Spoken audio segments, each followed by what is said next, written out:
Bovich. I'm one of the producers of the film.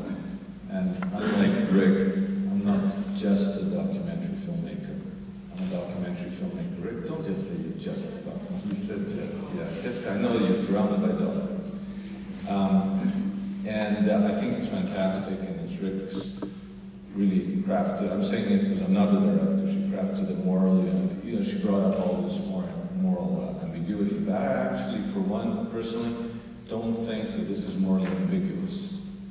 It's a question of life and death. If you can save a life, you save it. And what's really immoral in my mind, and my parents are from Moldova, is to drive to not regulate it. What's really dangerous is to send these people home, and they do die from infections that could have been cured by, taken care of by an antibiotic. By driving it into the black market, that's what's immoral. That's what raises the danger. We pay for blood donations. Nobody arrests anybody. For surrogate motherhood, which is more dangerous. So I think this, what I find objectionable is rich people in developed countries condemning people to death in underdeveloped countries, judging them, saying it's better that your kids become prostitutes than you sell a kidney, and then driving the dad into death by exploiting him. So it's nothing ambiguous about this. If you can save a life, save it. All the rest is just talk. Thank you very much.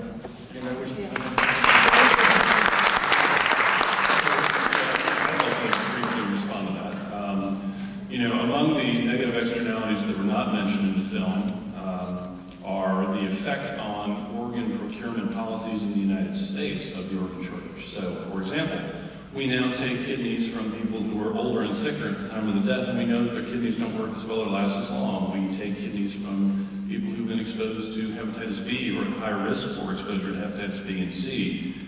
In some centers in the United States, we accept kidneys from living donors with so-called isolated medical abnormalities, like high blood pressure treated with a single medication. Indeed, the shortage is forcing transplant professionals to push the boundaries of living kidney donation and deceased donation in ways that we hadn't expected to before.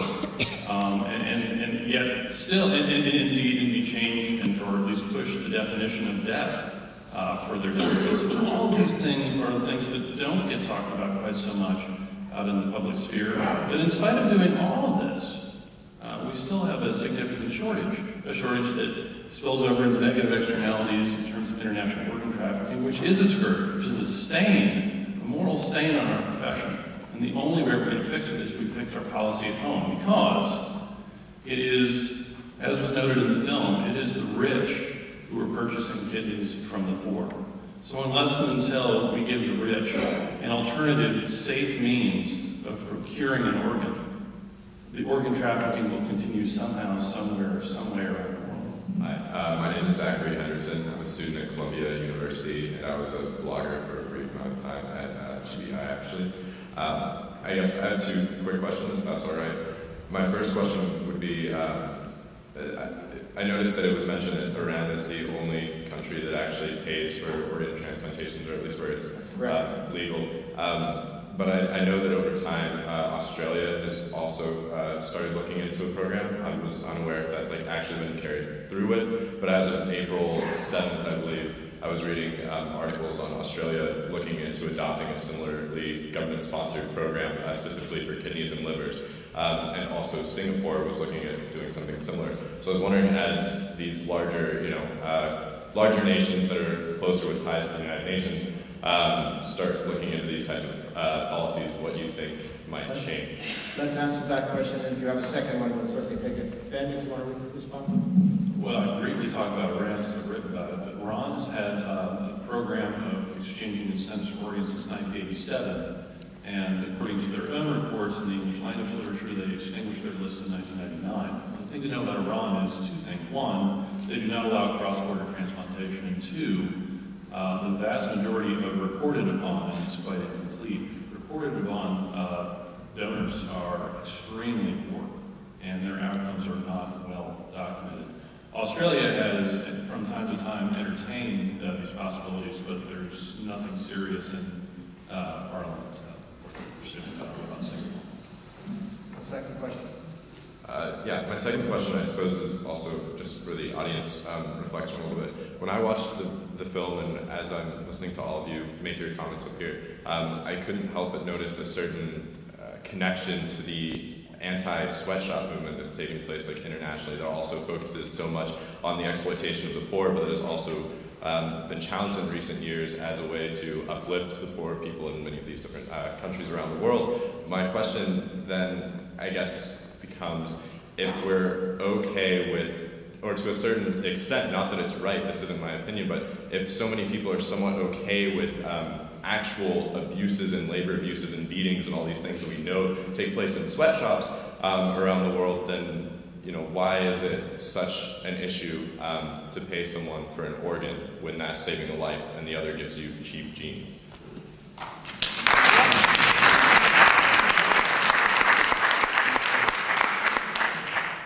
Well, nobody wants to comment. I have a question for the filmmaker, Esther.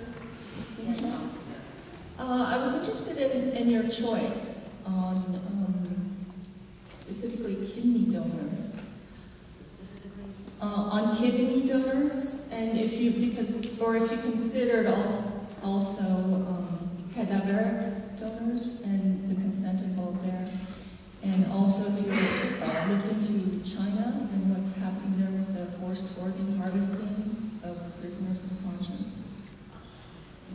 Well, in terms of cadaveric, I mean, the cadaveric programs have to be developed. I mean, we have cadaveric programs in the United States and in Canada. Mary Jo in the film is waiting for a cadaveric organ. So I don't know, I mean, it's not that I didn't look at it, that's the de facto way here that, we get many of our organs. I'm aware of what happens in China. I mentioned it in the film. Obviously, if prisoners are being executed and their organs are being taken against their will, there's no moral ambiguity there whatsoever. It's wrong. Philippines was one of the 5 hotspots for organ trafficking. I mean, I didn't make choices. You cannot film in every country in the world. You can't film in every country that has an organ trafficking problem. Philippines, it is rampant. So it wasn't not choosing China, it was simply choosing the Philippines. So you chose Philippines, and did you consider other countries as well? Pakistan? Well, I mean, I considered all of them. I interviewed someone who went to Pakistan, and there are different variations of how it happens in different countries. One of the reasons I found the Philippines interesting is because there is an impression that the black market in kidneys has been shut down because it's been shut down to foreigners. And in fact, what I discovered was that there's still affluent Filipinos who are getting their kidneys there. And I think this actually speaks a little bit to the Medicus case. If you're Indian and you're inclined to buy a kidney, not everybody is going to go. Is that desperate? No, but not everybody has the wherewithal. Not everybody wants to do that. Then you'll likely go to India. If you're Filipino, a Filipino expat, you'll likely go to the Philippines. Medicus case was international. There were people from the States, from Israel, from Canada, from Poland, from Russia. The donors were not from Kosovo. They were from Moldova, Turkey. So in that sense, it's truly an international ring. And did you find any other international rings throughout when you were doing your research? Well, Jonathan, do you know of any other broad international rings? When I mentioned that the Medicus Clinic was in extremis, I didn't mean that. The Medicus Clinic was one clinic in a constellation of clinics around the world that were set up, quickly assembled by Somnets and Corel and others as part of an organized criminal group that were moving from Azerbaijan to Kosovo, Israel, to other loci to try and find clinics they could operate out of. Why Kosovo? Probably because it was post-conflict. It was a weak regulatory scheme. The medical profession was under huge stress and underfunded. It was a perfect test tube for organized crime to move into, and organized crime is moving heavily into human trafficking in organs. It is a growth industry, and we see the same moving narcotics,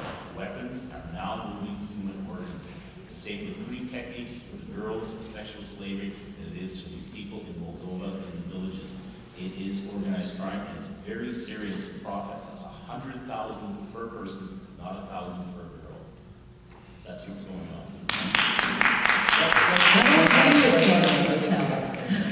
I don't agree with him, because the interesting thing about organ trafficking is that most of the people involved, but for the brokers, the person who needs a kidney is generally a law-abiding citizen. The person who's selling their kidney is generally a law-abiding citizen.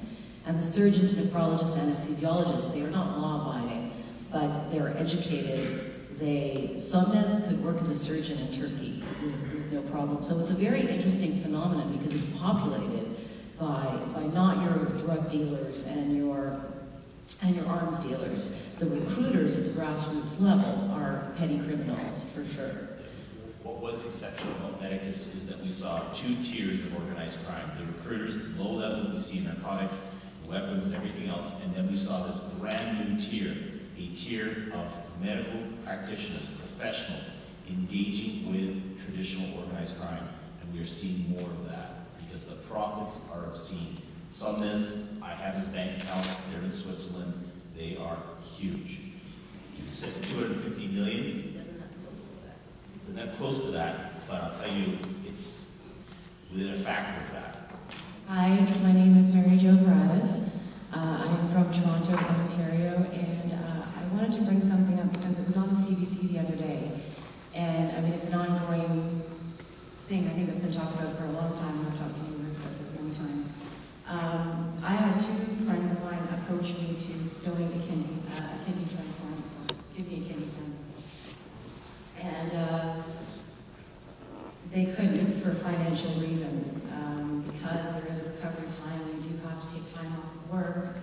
There's other variables involved, so I wanted to pose the question to the panel and to everybody here, because it's a very respectable, obviously you guys have heard a lot about this.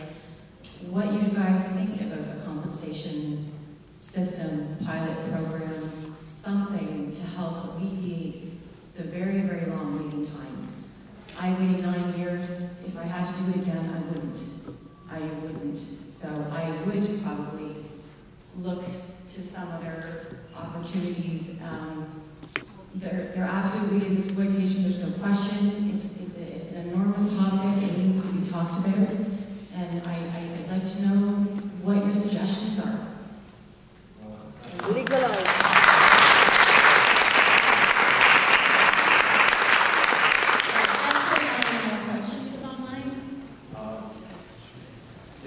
Thank you. So my question actually is, I'm seeing a lot of, you're targeting this people, they don't see that they're doing something wrong. And so that's the ethical question, because if you're doing something that you're organ trafficking, like the doctor who said, back in the days, we didn't think it was wrong for doctors to pay. And so looking back, it just seems like the moral questions, we're raising these moral questions now. Looking back, people weren't thinking that this was wrong. And so incarcerating them, and they still believe that what they're doing is not wrong, I feel like it's not really helping the situation. You have to change their mindset first so they can see what they're doing is wrong, right? What do you think? Let's say that the solution is not to address the trafficking, which is wrong, but to address the reason why trafficking is able to happen. And there may be solutions that allow one to eliminate poverty on one side and eliminate scarcity on the other, which are aberrant solutions, and that would probably be a drug solution. Right now, I'm not sure we can eliminate world poverty, but we may very well have some investigations that will find that giving a reasonable incentive in certain places will allow people to be motivated to donate. And that would be the right thing to do. Perhaps other people feel that's unethical, and that's a question that has to be decided. Thank you. I'll make it quick because I was already heckled. I'm James Clark, I'm a transplant surgeon in Columbia. I just want to take a show of hands. How many people in this room are signed up as organ donors on their licenses? How many people in the room are signed up as organ donors on their licenses? Okay, if there's anybody without their hand raised, or raise their hand because that's the right thing to do, think about it. If everybody raised their hands, we wouldn't have a problem. Thanks. Well, actually, I'd like to respond to that. I actually pulled out my driver's license to show you, and I second that as a transplant nephrologist. But even if every single one of you signed up, it would still be a problem. Yeah. Because we've got 400,000 people in the United States who are dialysis dependent today. Only a quarter of them are listed, and only a quarter of them are transplanted on an annual basis. So, yeah, please sign your donor card, because there are more kidneys there are more organs other than kidneys that we do other people need. But it's going to involve more than that.